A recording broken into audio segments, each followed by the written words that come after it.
नमस्कार, मैं हूं आपका दोस्त विजय विद्रोही। आप मुझसे जुड़ चुके हैं, इसके लिए आप सबका तहे दिल से शुक्रिया। अगले 7-8 मिनट आपसे जुड़े रहने की कोशिश करूंगा।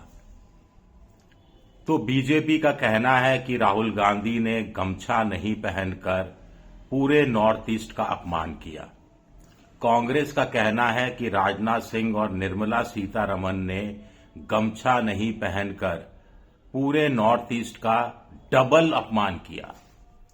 बीजेपी आरोप लगाती है कि राहुल गांधी जब जब विदेश जाते हैं तो विदेशियों के सामने भारत का अपमान करते हैं। कांग्रेस का कहना है कि जब जब विदेश से कोई विदेशी मेहमान भारत आता है तो मोदी सरकार जानबूझकर उनके सामने राहुल गांधी का अपमान करती है या करवाने की कोशिश करती है। अब इस मान अपमान के बीच में जनता का मान अपमान कहां है, मणिपुर की जनता का मान अपमान कहां है, ये एक विचारणीय सवाल है।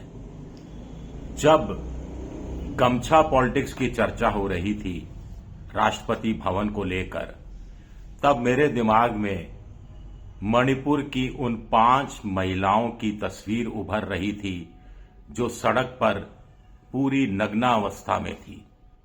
उनको तब गमछा तो छोड़िए, रुमाल तक नसीब नहीं हुआ था। रुमाल भी छोड़िए, प्रधानमंत्री का एक भावुकता भरा शब्द भी, कोई ट्वीट भी, कोई छोटा सा वीडियो भी नसीब नहीं हुआ था। कायदे से तो प्रधानमंत्री को उस समय ही तत्काल जाना चाहिए था, उनके सर पर हाथ रखकर पूरी सुरक्षा की जिम्मेदारी खुद पर लेनी चाहिए थी। लेकिन तब क्या नॉर्थ ईस्ट की महिलाओं का अपमान नहीं हुआ था? देश भर की महिलाओं का अपमान नहीं हुआ था? मोदी जी की मां को कथित तौर पर बिहार चुनाव में किसी ने मां की गाली दे दी तो मोदी जी ने क्या कहा था कि ये मेरी मां का अपमान नहीं है, ये पूरे हिंदुस्तान की मां बहनों का अपमान है, ये बिहार की मां बहन बेटियों का अपमान है और इनको कांग्रेस से बदला लेना चाहिए। तो नॉर्थ ईस्ट की महिलाओं को किससे क्या बदला लेना चाहिए, बड़ा सवाल उठता है। मामला बहुत छोटा सा था। राष्ट्रपति भवन में 26 जनवरी के बाद एट होम हर साल रखा जाता है। बड़े बड़े गणमान्य व्यक्तियों को बुलाया जाता है, प्रोटोकॉल को फॉलो किया जाता है। यहां थीम रखी गई नॉर्थ ईस्ट और गमछा सबको दिया गया ओढ़ने के लिए। पहली बात, बिहार जब असम में विधानसभा चुनाव है तो उससे ठीक पहले ये जो गमछा को रखा गया थीम के रूप में, कुछ और भी रखा जा सकता था। अभी पद्मा अवार्ड मिले, पद्म भूषण, पद्म विभूषण, पद्मश्री, तो पता लगा कि तमिलनाडु, केरल, असम और बंगाल में 1/3 लोगों को ये अवार्ड मिले कुल अवार्ड में से। किसी स्टेट को 13, किसी को 11, किसी को 8, असम को 5। पुडुचेरी को भी, जो बहुत छोटा सा राज्य है जहां भी विधानसभा चुनाव होना है, वहां भी शायद 1 या 2 अवार्ड दे दिए गए। इसको लेकर भी चुनावी अवार्ड की बात कांग्रेस ने कही थी कि अवार्ड का भी चुनावीकरण बीजेपी कर रही है। तो क्या राष्ट्रपति भवन में एट होम का भी चुनावीकरण करने की कोशिश की गई बीजेपी ने जानबूझकर, असम को थीम के रूप में रखकर? अगर ऐसा है तो क्या ये राष्ट्रपति का अपमान नहीं है? क्या ये भारतीय गणराज्य का अपमान नहीं है क्योंकि गणतंत्र दिवस उस दिन देश मना रहा था? बड़े सवाल उठते हैं। सबसे बड़ी बात है कि हेमंत बिस्वा शर्मा कह रहे हैं कि राहुल गांधी ने असम का अपमान किया है तो उनको वोट मांगने नहीं आना चाहिए।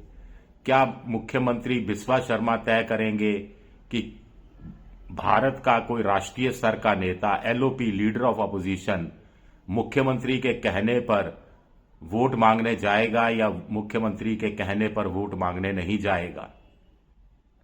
क्या हेमंत बिस्वा शर्मा यही बात राजनाथ सिंह, रक्षा मंत्री और वित्त मंत्री निर्मला सीतारमण से भी कहेंगे कि आपने भी चूंकि गमछा नहीं ले रखा था, चूंकि आपने भी नॉर्थ ईस्ट का अपमान किया है, तो आप भी बीजेपी के लिए वोट मांगने असम में मत आइएगा? अगर ऐसा है सबके लिए तो ठीक है, फिर ज्ञानेश कुमार को देना चाहिए कोई निर्देश कि हेमंत बिस्वा शर्मा जो कह रहे हैं वो सही है। मुख्यमंत्रियों के कहने पर जो स्टार प्रचारकों की सूची बनेगी उसमें किसका नाम शामिल करना है, किसका नाम शामिल नहीं करना, वो किसी स्टेट का मुख्यमंत्री तय करेगा जहां विधानसभा चुनाव होने वाले हैं।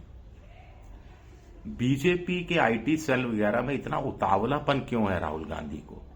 वो दूरबीन लेकर ऐसा लगता है कि कमियां ढूंढने में, कोई गलती कर दे राहुल गांधी, कोई बात हो जाए, उस पर ट्वीट किया जाए, कोई पिक्चर हो जाए, कुछ किया जाए तो तत्काल से कूद पड़ते हैं। थोड़ा सब्र रख लेते तो बात इतनी आगे नहीं बढ़ती। थोड़ा सोच लेते कि अगर राहुल गांधी ने गमछा नहीं लिया तो क्या और लोगों ने गमछा लिया था? क्या बीजेपी के नेताओं ने सबने गमछा धारण किया था? खैर, ये एक चीज इस पर आऊंगा, लेकिन बीच में मोदी ने ये गमछा पॉलिटिक्स शुरू की। कुछ लोग कहते हैं बिहार चुनाव में उन्होंने गमछा हवा में लहराया था। बिहार में शानदार जीत एनडीए को मिली, उसके बाद दिल्ली में बीजेपी मुख्यालय पर भी गमछा उन्होंने लहराया था हवा में। लेकिन कुछ लोग कह रहे हैं कि ये भी चुराया हुआ था, क्योंकि राजस्थान के जो कांग्रेस के प्रदेश अध्यक्ष हैं गोविंद सिंह डोटासरा, उन्होंने सबसे पहले ये गमछा उड़ाने की शुरुआत की थी राजस्थान की राजनीति से। और राजस्थान में गमछा हो, साफा हो, ये बहुत इस्तेमाल किया जाता है सर पर पहनने के लिए, पगड़ी धारण करने के लिए। उसमें छोटी कंगी, बीड़ी, माचिस लोग रख देते हैं। रेगिस्तान में आप जा रहे हैं, कहीं छोटा कुआं, बावड़ी मिली, वहां से पानी खींचना है तो वही जो गमछा है उसमें आपने बाल्टी बांधी और पानी निकाल लिया। बहुत गर्मी लगी तो पसीना पोंछने के काम आ गया गमछा। और आपको दिन में अगर सोना है और थोड़ी ठंडक भी लेनी है तो हल्का पानी में भिगो लिया गमछा और उसको ओढ़ लिया तो वो एसी की तरह काम करता है। खैर, नॉर्थ ईस्ट का अपमान किसने किया, किसने नहीं किया, ये तो अभी असम में होने वाले चुनाव हैं, वहां की जनता तय करेगी। किसी राज्य विशेष का अपमान गमछे से या किसी अन्य प्रतीक से हो सकता है क्या? अब असम को लेकर जो पोल आ रहे हैं, ओपिनियन पोल, उसमें एक ओपिनियन पोल में बीजेपी सिर्फ 2.5% से वोटों से आगे है और वो पोल वाला खुद कह रहा है कि जो एरर ऑफ मार्जिन 2% है। तो इतना नजदीकी चुनाव होता जा रहा है, तो हेमंत बिस्वा शर्मा क्या इस कारण थोड़ा सा उत्तेजित हैं? वहां पर गमछा तो कोई है ही नहीं, कोई चुनावी मुद्दा। देखते हैं कि नए सर्वे में आता है या नहीं आता। वहां तो बेरोजगारी है, बाढ़ के कारण होने वाला नुकसान है, ड्रग्स का जो चक्कर चल रहा है उससे वहां की जनता बेहद दुखी है, प्रभावित है। तो ये सारी समस्याएं जो दूर करेगा वो असम समेत पूरे नॉर्थ ईस्ट का सम्मान दिलाएगा, या फिर गमछे को लेकर एक बड़ी टुच्ची किस्म की राजनीति खेली जाएगी। शुक्रिया मेरा वीडियो देखने के लिए। पसंद आए तो लाइक कीजिए, सब्सक्राइब कीजिए, शेयर कीजिए। आप चाहें तो मेंबरशिप ड्राइव में भी जा सकते हैं। शुक्रिया, बहुत बहुत शुक्रिया।